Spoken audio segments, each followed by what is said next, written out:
Olá, meus irmãos, graça e paz seja convosco.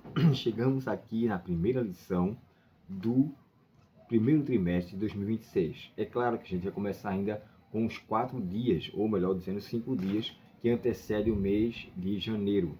Ou seja, hoje, que é 27, domingo, segunda, terça e quarta. O ano que vem seria, de fato, a partir da quinta-feira. Porém, a lição já nos traz, logo nesse começo ou fim de ano, duas cartas de suma importância, Colossenses e Filipenses. Essas duas cartas, irmãos, Paulo escreveu praticamente ali no mesmo ano. Existe entre os estudiosos uma divergência entre o período da data que ele foi escrito. A carta aos Colossenses, de fato, ela foi escrita no ano 62. Pelo menos os que eu tenho aqui, os argumentos são praticamente unânimes. A Bíblia NVT, de estudo bíblico, ela dá uma nota em relação ao ano, o Comentário Bíblico Adventista e um livro que eu não posso deixar de mencionar para vocês, que eu acho muito interessante, que é a Bíblia de Aleph a Ômega, do autor Rodrigo Silva.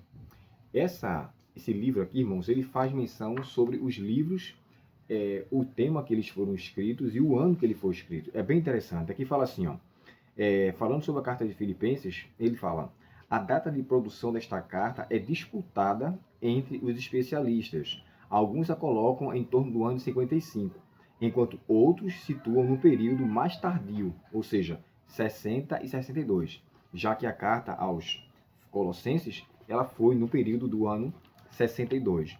E o que me chama a atenção é o propósito que essa carta foi escrita. A carta aos Filipenses ela foi escrita em um período ou em um propósito de trazer alegria, de trazer conforto. E por mais que ela tenha sido escrita em uma situação e um contexto bem, vamos dizer assim, desconfortável, porque Paulo foi perseguido em Filipos e ali mesmo foi preso. Lembra do carcereiro de Filipos, aquele que vai querer se suicidar, e Pedro e Paulo estava preso, só que quando ele vê as celas abertas, ele então fica aterrorizado, o carcereiro ele quer se matar. Aí Paulo fala assim para ele: olha, não faças isso, porque todos estamos aqui. Você encontra esse relato em Atos, capítulo 16. Aí ele fala assim: Senhor, o que eu posso fazer para ser salvo? Aí ele diz: crê no Senhor Jesus e será salvo tu e tua casa. Lembre-se que a carta a Josué, perdão, o livro de Josué terminou assim: se vos parecer bem servir aos deuses dos quais serviram vossos pais, além de Eufrates, eu e minha casa serviremos ao Senhor. E Paulo fala: crê no Senhor Jesus e será salvo. Josué conclui a sua carta enfatizando salvação. Filipenses inicia sua carta quando Paulo traz conforto ao povo, ao carcereiro, quando ele fala que se ele crê em Jesus, ele e a sua casa seriam salvos. E uma coisa que me chama a atenção, que eu vou ler aqui para vocês na carta aos Filipenses, o contexto dela diz assim, ó: a ênfase desta carta, estou lendo ainda o referente livro do Rodrigo Silva, tá? A ênfase desta carta está na alegria que o crente tem em Cristo. Ele encontra em todas as circunstâncias da vida. Os acontecimentos dramáticos, os quais a epístola faz referência, são vistos por Paulo como uma fonte de esperança para o anúncio de sua mensagem. Então, Paulo aproveita essa situação. A página ali do livro, irmãos, é o 317, tá? Do livro, a Bíblia de Aleph a Ômega, ou seja, do começo ao fim, ele dá muitas contextualizações interessantíssimas dos livros bíblicos. Aqui, continuando aqui, a gente nota essa imagem que eu não posso deixar de falar. Esse rapaz aqui, que é o autor das imagens da lição interna, porque esse aqui é o Tiago Lobo, esse aqui já é outro. E deixa eu ler para vocês aqui o nome desse autor. O nome dele é Jairo Ostenberg. É um artista fenomenal. Pesquisei um pouco sobre ele aqui, vi que ele já teve em programas de televisão, fazendo menção, ganhou várias disputas. De fato, os seus desenhos, embora parecem ali meio sinistros, né? Porque você vê uma pessoa em uma condição bem caótica ali. Porém, ela estando presa, olha o que ela encontra ali ao seu lado.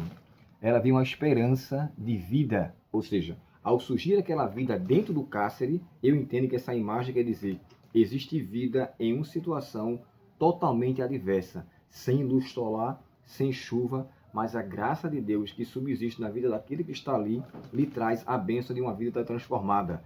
Lembre-se que o próprio Jesus falou isso em Mateus 5, verso 10, né? Bem-aventurados perseguidos por causa da justiça, porque dos tais é o reino de Deus. Agora, olha o que é que ele fala ainda no capítulo 10, e eu quero ler com vocês na minha tradução NVT. Aqui diz assim, ó. Felizes são vocês quando por minha causa sofrerem zombaria e perseguição, e quando os outros mentirem, disserem todo o mal contra vocês. Alegrem-se e exultem-se, porque uma grande recompensa os espera no céu. E lembre-se de que os antigos profetas foram perseguidos da mesma forma. Embora Cristo esteja falando dos profetas do passado, a gente já vê essa evidência pós os profetas, no caso agora dos apóstolos, que foram bem depois de Cristo. Então, já que essa carta aos Filipenses, ela traz um propósito muito grande de alegria e conforto, Paulo estava escrevendo a sua carta também em uma condição de desconforto, ou seja, ele estava preso. Ele escreveu ali, irmãos, pelo menos 4 cartas, se não me foge a memória. A carta a Filemon, a carta de Colossenses, Filipenses e Efésios. Essas 3 cartas ele escreveu naquela mesma cadeia ali em Roma, se não foge a memória. Mas no decorrer da semana, eu vou falar para vocês com mais precisão os lugares. Eu sei que essas duas aqui, Filipenses e Colossenses, eles estavam em Roma. Efésios e Tessalonicenses, ou Filemon, eu vou ver depois com calma, durante a semana, qual é o lugar onde ele se encontrava. Mas, independente de qualquer coisa, tem alegria em meio a uma condição de desconforto. Tem alegria em uma situação que, embora aqui você não veja luz alguma, porque aqui ele é um prisioneiro. E Paulo fala isso, né? Tanto na carta aos Filipenses 1, verso 7, quanto Colossenses 4, verso 3. Eu estou aqui por causa de Cristo. Eu fui preso, perseguido por causa do Evangelho, em Colossenses. E ele fala que ele é chamado de prisioneiro de Cristo. Que eu e você sejamos prisioneiros de Cristo, a ponto de estarmos ligados com Ele e nada nos venha soltar. Seja uma prisão, que eu posso dizer assim, uma prisão por escolha sua, por minha escolha. Eu escolhi me prender a Cristo e dele não me afasto nunca. O próprio Martinho Lutero disse assim, a carta de Paulo a Gálatas, estou casado com Gálatas, nela eu tenho um relacionamento. Então que tenhamos um relacionamento de prisão contínua com Cristo. Não falo de uma situação literal, mas uma prisão espiritual que deixa vocês tão seguros com Cristo que de maneira nenhuma, qualquer coisa que aconteça ao seu redor, venha lhe desanimar. E que desta forma, o Deus da paz lhe fortaleça e lhe anime em cada dificuldade da vida, porque muito em breve Cristo virá e não tardará. Vamos orar? Cristo, nosso Pai Celestial, muito obrigado pela Tua palavra e por essas cartas maravilhosas que vamos começar a estudar. Que o Senhor nos auxilie, ó Deus, para que possamos buscar a fundo o conteúdo em Tua palavra e assim crescermos na graça e no conhecimento de Cristo Jesus. Muito obrigado por estas bênçãos. Nos dá um bom sábado, Senhor, em nome de Jesus. Amém. Deus te abençoe. Se esse vídeo foi interessante, irmãos, por favor, nos ajude curtindo ele, compartilhando. E se quiser alguma coisa a falar, comente aqui, que a gente vai ter um prazer em lhe dar uma resposta, tá bom? Deus abençoe, um ótimo dia e até o próximo estudo, se Deus quiser. Até logo.